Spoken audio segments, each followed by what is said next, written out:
प्राचीन काल में मनोहर नगर में पीठत नाम का एक अनाथ ब्राह्मण रहता था। वह माँ दुर्गा का भक्त था। उसे संपूर्ण सद्गुणों से युक्त सुमति नाम की एक अत्यंत सुंदर कन्या उत्पन्न हुई। वह कन्या अपने पिता के घर में अपनी सहेलियों के साथ क्रीड़ा करती हुई इस प्रकार बढ़ने लगी जैसे शुक्ल पक्ष में चंद्रमा की कला बढ़ती है। उसका पिता प्रतिदिन जब दुर्गा की पूजा करता, वह उस समय नियम से वहां उपस्थित रहती। एक दिन सुमति भगवती के पूजन में उपस्थित नहीं हुई। उसके पिता को पुत्री की ऐसी असावधानी देखकर क्रोध आया और वह पुत्री से कहने लगा, अरे दुष्ट पुत्री, आज तूने भगवती का पूजन नहीं किया। इस कारण मैं किसी कुष्ठ रोगी या दरिद्र मनुष्य के साथ तेरा विवाह करूंगा। पिता की बात सुनकर सुमति को बड़ा दुख हुआ। वो पिता से कहने लगी, पिताजी, मैं आपकी कन्या हूँ तथा हर तरह से आपके अधीन हूँ। जैसे आपकी इच्छा हो वैसा ही करो, चाहे राजा से, चाहे कुष्ठी से, चाहे दरिद्र से, जिसके साथ चाहो मेरा विवाह कर दो। पर होगा वही जो मेरे भाग्य में लिखा है, क्योंकि कर्म करना मनुष्य के अधीन है, पर फल देना ईश्वर के अधीन है।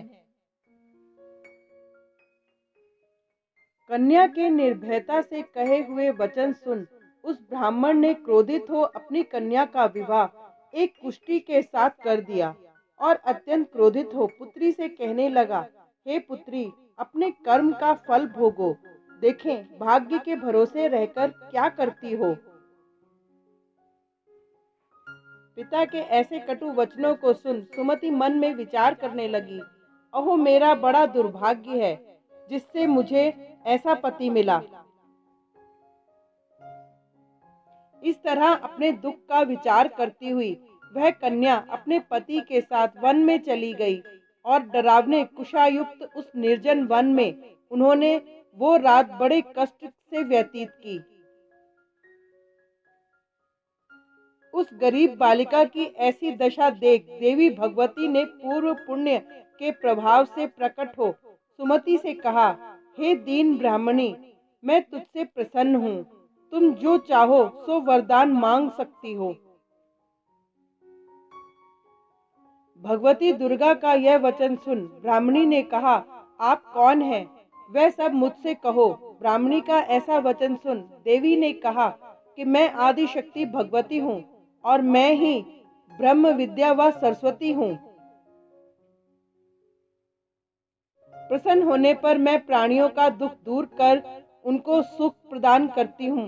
हे ब्राह्मणी, मैं तुझ पर तेरे पूर्व जन्म के पुण्य के प्रभाव से प्रसन्न हूँ। तुम्हारे पूर्व जन्म का वृतांत सुनाती हूँ। सुनो, तुम पूर्व जन्म में निषाद की स्त्री थी और अति पतिव्रता थी। एक दिन तेरे पति निषाद ने चोरी की। चोरी करने के कारण तुम दोनों को सिपाहियों ने पकड़ लिया और जेल खाने में कैद कर दिया। उन लोगों ने तुझको और तेरे पति को भोजन भी नहीं दिया। इस प्रकार नवरात्र के दिनों में तुमने ना तो कुछ खाया और ना ही जल पिया। इस प्रकार 9 दिन तक नवरात्र का व्रत हो गया।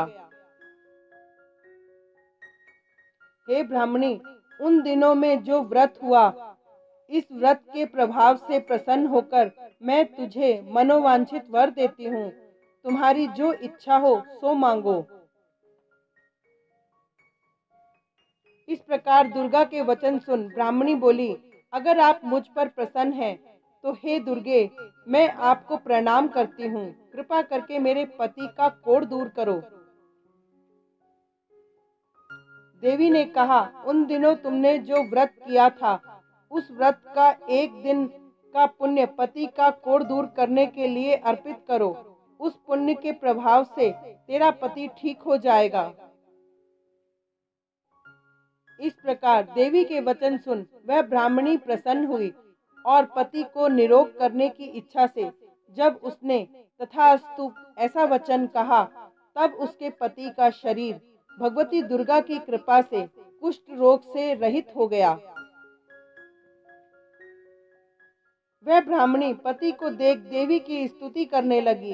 हे दुर्गे, आप दुर्गति को दूर करने वाली, तीनों लोकों का संताप हरने वाली, समस्त दुखों को दूर करने वाली, रोगी मनुष्य को निरोग करने वाली प्रसन्न हो,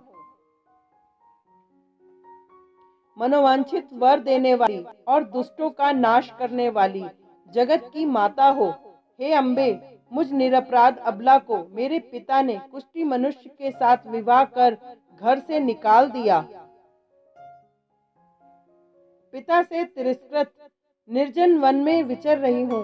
आपने मेरा इस विपदा से उद्धार किया है। हे देवी, आपको प्रणाम करती हूँ, मेरी रक्षा करो। उस ब्राह्मणी की ऐसी स्तुति सुन देवी बहुत प्रसन्न हुई और ब्राह्मणी से कहा, हे ब्राह्मणी, तेरे अत्यंत बुद्धिमान, धनवान, कीर्तिवान पुत्र शीघ्र ही उत्पन्न होगा। ऐसा वर देकर देवी ने ब्राह्मणी से फिर कहा कि और जो कुछ तेरी इच्छा है वह मांग ले।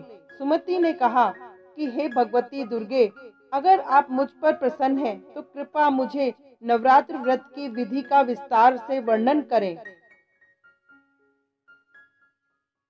ब्राह्मणी के वचन सुन माँ दुर्गा ने कहा, हे ब्राह्मणी, मैं तुम्हें संपूर्ण पापों को दूर करने वाले नवरात्र व्रत की विधि बताती हूँ।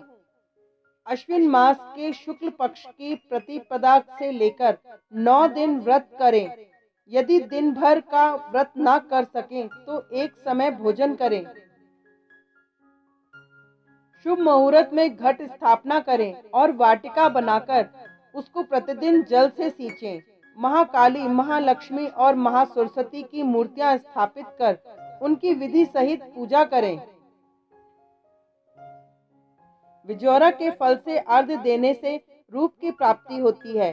जायफल से अर्घ्य देने पर कीर्ति, दाख से कार्य की सिद्धि होती है, आंवले से सुख की प्राप्ति और केले से अर्घ्य देने से आभूषण की प्राप्ति होती है।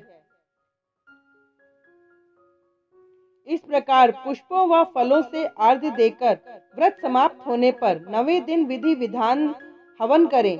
खांड, घी, गेहूं, शहद, जौ, तिल, बिल्व, नारियल, दाख और कदम्ब जैसी विभिन्न सामग्रियों से हवन करें। आंवले से कीर्ति की और केले से पुत्र की, कमल से राज सम्मान की और दाखों से संपदा की प्राप्ति होती है।